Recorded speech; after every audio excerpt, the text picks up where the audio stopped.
কান্না করলে কিন্তু তোমাকে একটু কিউট লাগে না। কিউট লাগারও দরকার নাই। কিন্তু বেশি কান্না করলে কিন্তু দাঁত পড়ে যায়, এটা জানো? এই একটা তো মনে হচ্ছে পড়েও গেছে। কই না তো, দাঁত পড়ে নাই। যাক, বেঁচে গেছো। তো এখন বলো কি হয়েছে? কেউ কিছু বলছে তোমাকে? বাংলাতে 3 আর 3 পাইলেই তো 33টা হয়ে যেত। দুধ মজা করে না তো। তুমি জানো এক্সামের দিন কি হয়েছে? টিচার আমাকে বকা দিয়েছে, তাই আমি কিছুই লিখি। মানে টিচার তোমাকে বকা দেওয়ার কারণে তুমি আর লিখোই নাই? না, লিখি নাই। আমি কি কোনো ভুল করছি যে টিচার আমাকে বকা দিবে? টিচার এটা একদমই ঠিক করেনি। কিন্তু তুমি এখানে একা একা বসে কান্না করছো কেন সেটা তো বলো। আমার নানু ভাই আমার এই মার্কশিটে কখনো সাইন করবে না, আর যদি সাইন করে না নিয়ে যাই স্যার আবার আমাকে বকবে। আমার নানু ভাই অনেক রাগী। তোমার মতো রাগী? আমার থেকেও অনেক রাগী। আচ্ছা, তুমি আমাকে একটা হেল্প করতে পারবে? তুমি আমার মার্কশিটে একটু সাইন করে দিতে পারবে? এটা কি আমাদের করা ঠিক হবে? আরে দুধ, তুমি করো তো। পেন দাও। সিগনেচার আমি করে দিচ্ছি, কিন্তু ব্যাপারটা কিন্তু সিক্রেট রাখতে হবে। আচ্ছা, সিক্রেট রাখো, যাও। Pinky promise? Pinky promise.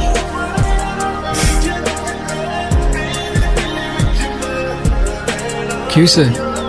Friends. Friends.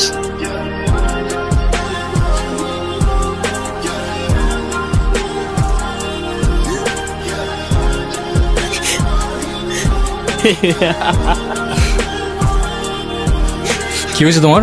কাঁদতেছো কেন? গালের রং কিসের? কেউ কিছু বলছে তোমাকে? কেউ টাচ করছে?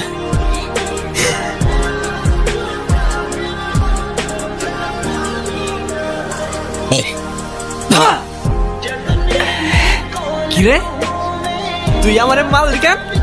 তুই কি আমার ব্যাচমেট না আমার খালাতো ভাই? তুই তুই করে বলার রাইট কে দিছে তোরে? তুই কিন্তু ওর গায়ে হাত তুললা, কাজটা ঠিক করলি না ঈশান। ঈশান না, ঈশান ভাই। রেসপেক্ট দিয়ে কথা বল, নাইলে ওরে হসপিটালে নেবার আগে তোরে দফন করতে হবে। স্পোর্টস ক্লাবের প্রেসিডেন্ট দেখে যা খুশি তাই করবি ভাবলে ব্যাপারটা ভুল হবে। তুষার ভাই জানলে আপনার খবর আছে। তোর তুষার ভাই, হ্যান ভাই, ত্যান ভাই সবাই রে গিয়া বল ঈশান ক্যাম্পাসেই আছে। কারোর সাহস থাকলে এসে চুলটা ছিঁড়া দেখাক। তোদের না আগেও বলছি ভার্সিটির বাইরের কেউ যেন ক্যাম্পাসের ভেতর না ঢুকে। কি করুন ভাই, আবার কতবারই কইছি, কিছু কইলে কাজ চেয়ারম্যানের ছেলের বন্ধু, উল্টা রাম করে ছেড়ে দেয়। চেয়ারম্যানের ছেলের বন্ধু হোক, চেয়ারম্যানের ছেলে হোক, আর যেই হোক, ক্যাম্পাসের ভেতর বাইরের কেউ অ্যালাউড না। কথাটা যেন মনে থাকে। আমি তো ভয় পেয়ে গেছিলাম, বুঝলি? তারপর কি হয়েছে আপু, বল না।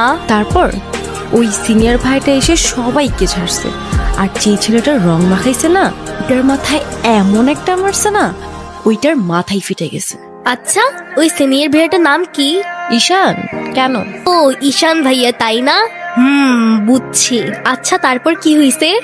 তারপর আর কি, ওই ছেলেগুলো পালালো, সবাই চলে আসছে, আমিও চলে আসলাম। মানে তুই একটা থ্যাঙ্কস তো বললি না? না তো। একটা ছেলে তোর জন্য এত কিছু করলো, আর তুই বোকার মতো কিছু না বলে চলে আসলি? তুই এত পাকা পাকা কথা বলতেছিস কেন? চা পড়তে বস। স্যার, আপনি থাকতেও কিভাবে ঈশান আমার পোলাপানের গায়ে হাত দিলেন?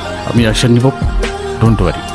আর স্যার, আপনি আমার প্রেসিডেন্ট হওয়ার ব্যাপারটা নিয়ে এখনো তেমন কিছু জানান না। কমিটি ঘোষণার সময় তোমাকে প্রেসিডেন্ট বানিয়ে দিব। ভার্সিটির সব পোলাপানি ঈশানের সাপোর্টে। এমন একটা ভাব ঈশান সব ভার্সিটির পোলাপানিরা টাকা দিয়ে কিনা রাখছে। আমার বিষয়টা কি তোমার বাবাকে বলেছিলে? আপনি আমারটা দেখেন, তারপর আমি আপনার দেখছি।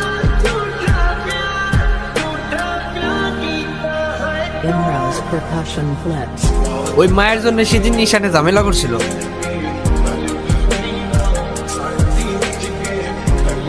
আসসালামু আলাইকুম ভাইয়া। ওয়ালাইকুম আসসালাম। কি অবস্থা রয়েছে? ক্লাস সব ঠিকঠাক চলতেছে তো? হ্যাঁ ভাইয়া, সব চলছে ঠিকঠাক। আর তোমার কি অবস্থা? পরে কেউ আর কিছু বলে নাই তো? না ভাইয়া। ভাইয়া, কিছু বলবা? Thank you.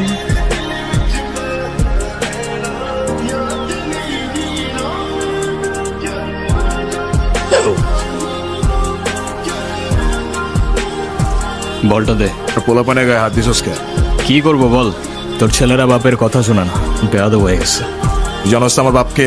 তুই যদি না জানিস তোর বাপকে, আমি কি করে জানবো? সময় আমারও আসবে ঈশান। ভাই, তোমার সাথে একদম দেখা করতে আসছে। গিয়ে বল ভাই বিজি, পরে আসতেছি। তোমার মা আসছে ভাই।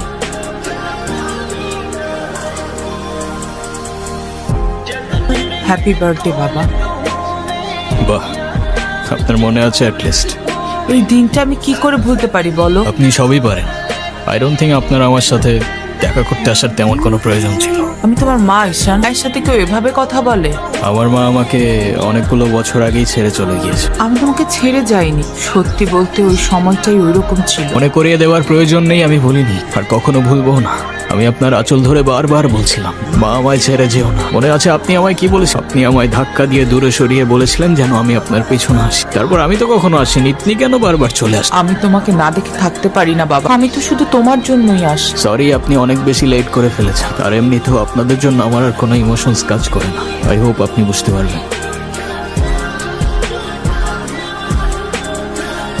উনি আবার দেখা করতে এসেছিল, তুমি ওনাকে বলো নাই তোমার সাথে যেন আর দেখা না করে? ওনাকেও বলছি আর আপনাকেও বলছি, আমাকে আমার মতো থাকতে দেন। ঈশান, আমি তোমার বাবা। ও প্লিজ, যখন দরকার ছিল তখন তো কেউ ফিরেও তাকাননি আমার দিকে, তো এখন কেন? সরি বাবা, আমি আসলে কাজের জন্য ভুলে গিয়েছিলাম যে আজকে তোমার বার্থডে। তুমি বলো, তুমি আমার কাছে কি চাও? কিছু না, এই যে আমার তরফ থেকে তোমার জন্য ছোট্ট একটা উপহার। আমার জীবনে দুইটা জিনিস খুব অপছন্দ জানেন, এক আপনার টাকা আর তুই আমার মায়ের ভালোবাসা, দুটোই ফেক।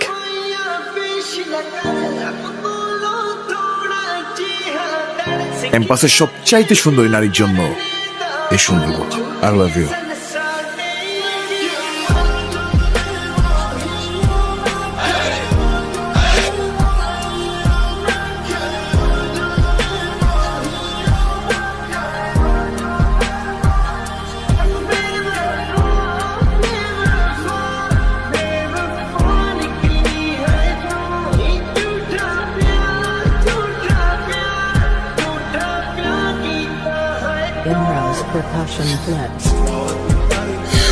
নাম কি ওর? মৌগলি, আমার একমাত্র বিশ্বস্ত বন্ধু।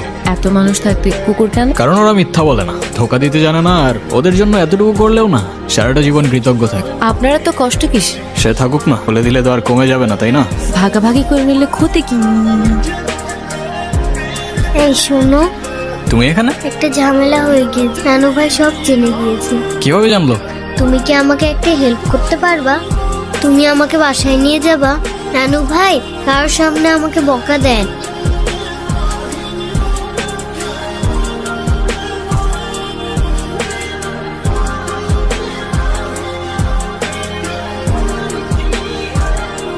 দেখো, আমি অনেক কষ্ট করে বাবাকে ম্যানেজ করছি। তুমি যেভাবেই হোক বাবার সাথে ইমিডিয়েটলি দেখা করো। এত টেনশন করার কি আছে? আমি তো আসি নাকি। সত্যি তো? 100 আপু তাড়াতাড়ি আয়, ঈশান ভাই আসছে। কেন? এটা তোমার জন্য। Thank you. আসসালামু আলাইকুম। বসো। কি করো তুমি? আমি LLB তে লাস্ট। স্টুডেন্ট, তোমার উদ্দেশ্যটা কিন্তু আমি বুঝতে পারছি। ওদের মতো ছেলেরা কেন আমাদের মতো বিজনেসম্যানের মেয়েকে টার্গেট করে, কিসের লোভে, সেটা আমার খুব ভালো করে জানা আছে। আরে সমস্যা তো আপনার ক্যারেক্টারে। কিভাবে কারোর সাথে কথা বলতে হয় সেই ভদ্রতাটাও শেখেন নাই আপনি। কি টার্গেট করছি আমি?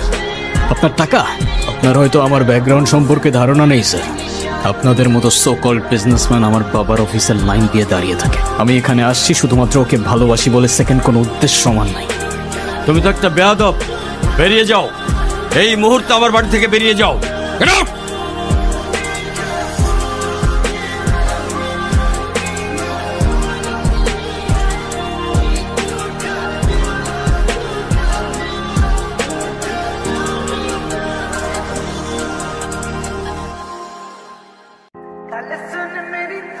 এখন তুমি স্কুল বাঙ্ক করা স্টার্ট করেছো, আবার টিচারকে ফেক গার্ডিয়ানের সাইন দেখিয়েছো। এমনটা আমি তোমার কাছ থেকে কখনোই আশা করিনি নানু ভাই। ভাইরা, নানু ভাইকে সরি বলো। আই ডোন্ট সে সরি, আমি সরি বলবো না। আমি কি করলাম? আমি কেন সরি বলবো? কখনো কখনো আমাদের ভুল না থাকলেও সরি বলতে হয়। বেসিক্যালি ওর কোনো দোষ নেই। ওকে মার্কশিটের সিগনেচারটা আমিই করে দিয়েছি, তো ওর হয়ে আমিই ক্ষমা চেয়ে নিচ্ছি। I am sorry. অনুর, কি হয়েছে স্যার?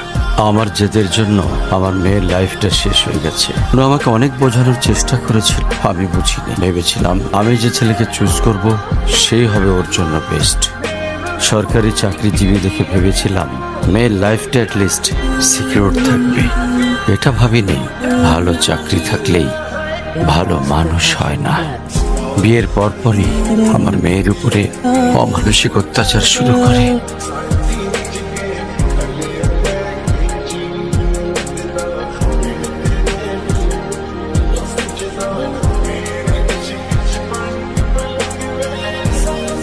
আর পরপরই আমি আমার মেয়েকে আমার বাড়িতে নিয়ে চলে আসি। এখন মেয়েটার দিকে যতবারই তাকায় নিজেকে অনেক বড় অপরাধী মনে হয়। তারপর থেকে মেয়েটা আমার সঙ্গে একটা কথাও বলেনি। যদি আপনার পারমিশন থাকে আমি অনু আর আয়রার রেসপন্সিবিলিটিস নিতে চাই। হ্যাঁ, কেন সিম বেঁধে দেখাইতে আসছেন? আপনি প্লিজ এখান থেকে চলে যান। আমার আর আমার মেয়ের জন্য আমি একাই না, আর কাউকে লাগবে না আমার লাইফে। আর কারোর যদি কোনো সমস্যা হয় বলে দিলেই পারে। আমি এখান থেকে অনেক দূরে চলে যাব। এই কখন আসলে তোমরা? ভালো আছো? আয়রা, তোমার মন খারাপ কেন? তাড়াতাড়ি আসো। আমি যাব না, তুমি যাও।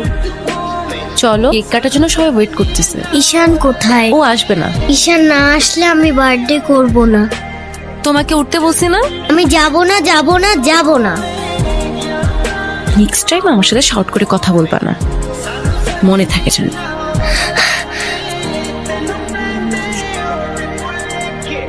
আয়রা,